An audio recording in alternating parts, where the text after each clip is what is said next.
Welcome to another deep dive. This time, we're taking a look at one of the most, well, I guess you could say one of the most famous stories ever. Definitely a contender for that, yeah. Yeah. We're talking about Adam and Eve from Genesis chapter 3. Right. And it's not just about the story itself, but kind of like what it means for us as humans. Yeah. You know, like how do we understand ourselves? Why do we get tempted?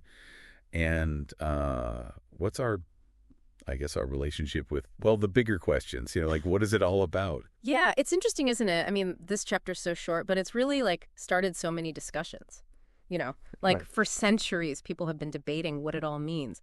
Theologians, philosophers, you name it. Totally. Oh. It's like packed with meaning. Yep. So, okay, let's get into it. Yeah. Chapter 3. It starts with Adam and Eve in the Garden of Eden. They've got it all, Yeah. paradise. But there's that one rule. Don't eat from the tree of knowledge of good and evil. What do you think about that rule, by the way? It seems simple enough. Yeah. Well, I think maybe that's what makes it so interesting. It's like we all understand rules, right? We all have boundaries. And it's human nature to be curious about what's on the other side. What happens if I cross that line? Makes sense? And that's where the serpent comes in, right? Right. He doesn't just, come out and lie to Eve. He's much more clever than that. Oh, yeah. He's really sneaky. Yeah, it's like he plants these seeds of doubt. Exactly. He's questioning, not contradicting.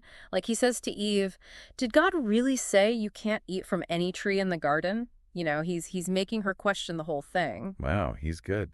It makes you think about how easily we can be persuaded, especially if someone, taps into our curiosity. For sure. That's what the serpent is doing. He's saying to Eve, God is keeping something from you. Something that could make you like God, knowing good and evil. So it's not just about disobeying a rule. It's about this desire for knowledge, right? Like wanting to understand everything, even if it's dangerous. And that's a very human desire, isn't it? To want to know more, to see what's hidden. And then look at how the fruit is described. It's good for food, pleasant to the eyes, and desirable for gaining wisdom. It's almost like it's like calling out to those basic human desires. Mm-hmm. Pleasure, beauty, knowledge. It's all right there in that fruit. All those things that tempt us. It's no wonder Eve couldn't resist. Yeah. And I think it's important to remember that, it's not just about a piece of fruit. Right. It's about like this gateway to a whole new world, a world that Adam and Eve had no experience with. A world outside of innocence. Yeah, exactly. And it makes you wonder, right? Does knowledge, especially the kind that makes us question things, does it always come at a price? That's the big question. And of course, Eve takes a bite, and Adam, he follows right behind her, and the very next thing you know, bam, their eyes are open. And they realize they're naked. It seems like, well, such a small thing, right? I know, but it's huge, symbolically. Yeah, it's loaded. Because it's not just about being naked, it's about realizing they're vulnerable, exposed, different from everything else in creation. Suddenly they're self-conscious. Ashamed. And they want to hide, not just from each other, but from God. Think about what that says about how they see themselves now. Yeah, it's like before they were totally open with God, no fear. Now it's all changed. Exactly. Knowledge has changed everything. And then God, he calls out, where are you? What a powerful question. I know. And it's so simple, but it gets to the heart of what's happened. They're lost, separated from God. And Adam, he answers, I was afraid because I was naked, so I hid. It's almost like he's blaming Eve and God for making Eve. Classic. Avoiding responsibility. We all do it, right? It's so human. Oh, yeah. And then Eve blames the serpent. It's like this blame game. But you can't escape what you've done. Right. The consequences are coming. Yeah. And boy, are they specific. Yeah. He's got a crawl in his belly. Eve will have pain in childbirth. And Adam will have to struggle to survive. It's fascinating how each punishment fits the crime, The serpent, he used words, so now he's down in the dirt. Eve, well, she was tempted by the fruit, so now she'll have pain with new life. And Adam, he just followed Eve, so now life's going to be hard. A lot of work. But it's not just about punishment, right? Yeah. It's like, this is what it means to be human now. Life is going to be hard. Yeah, so that's a whole new reality. And then God gives them clothes made of animal skin.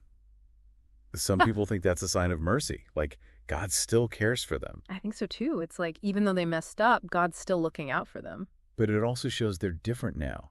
Separated. It's such a vivid image, right? Yeah. Those gates closing behind them, guarded by angels and a flaming sword, gone from paradise. It's powerful. And, I think it resonates with us because we all have those moments where we lose something and we know we can never get it back. Yeah, that longing for a simpler time, for innocence. But the story also shows us that there's no going back. You make a choice, you gain knowledge, and that's it. You move forward. You can't unknow things.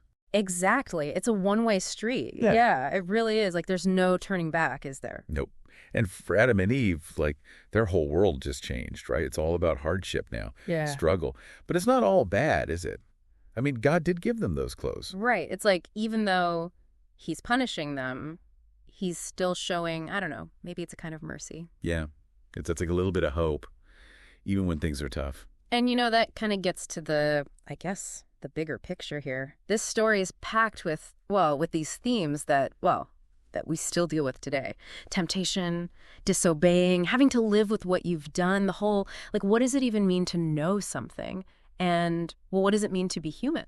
Yeah, it's wild how this story, it's thousands of years old, but it still feels so real. It's like we all go through those same things. We mess up, we wish we hadn't, we face the music. It's the human experience in a nutshell. This push and pull between what we want and what we know is right, getting drawn in by the forbidden stuff, and then having to own up to our choices. It's like this story is holding up a mirror, showing us ourselves. And it's the serpent. He's like that little voice in our heads, right? Yeah. Always tempting us to push the limits, to take that risk. Oh, he's the master of temptation, for sure. Always whispering, go on, you want to.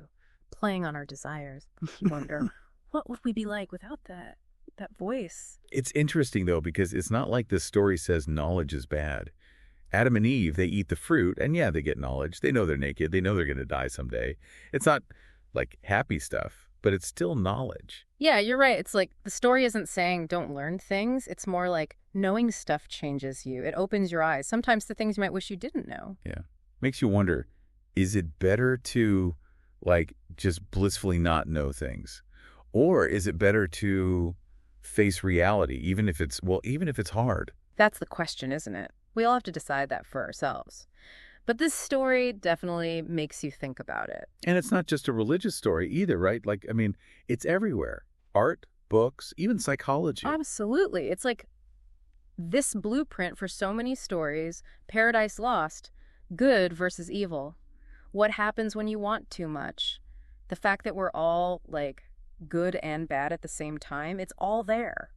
It's mind-blowing. A story from so long ago, and we're still talking about it. Well, that's because I think at its core, it's about things that never change. We might not be in an actual Garden of Eden, but we still face the same stuff. Temptation, choices, figuring out what it all means. Yeah. And we have to live with the consequences, just like Adam and Eve. Every choice we make, big or small, it changes things. Not just for us, but for everyone around us, too. That's a big one, isn't it? We're not just individuals. We're all connected. And what I do, it affects you, and what you do affects me. It's kind of scary when you think about it. It is a little scary, but it's also, I don't know, maybe hopeful. It means we can actually make things better. Oh, definitely.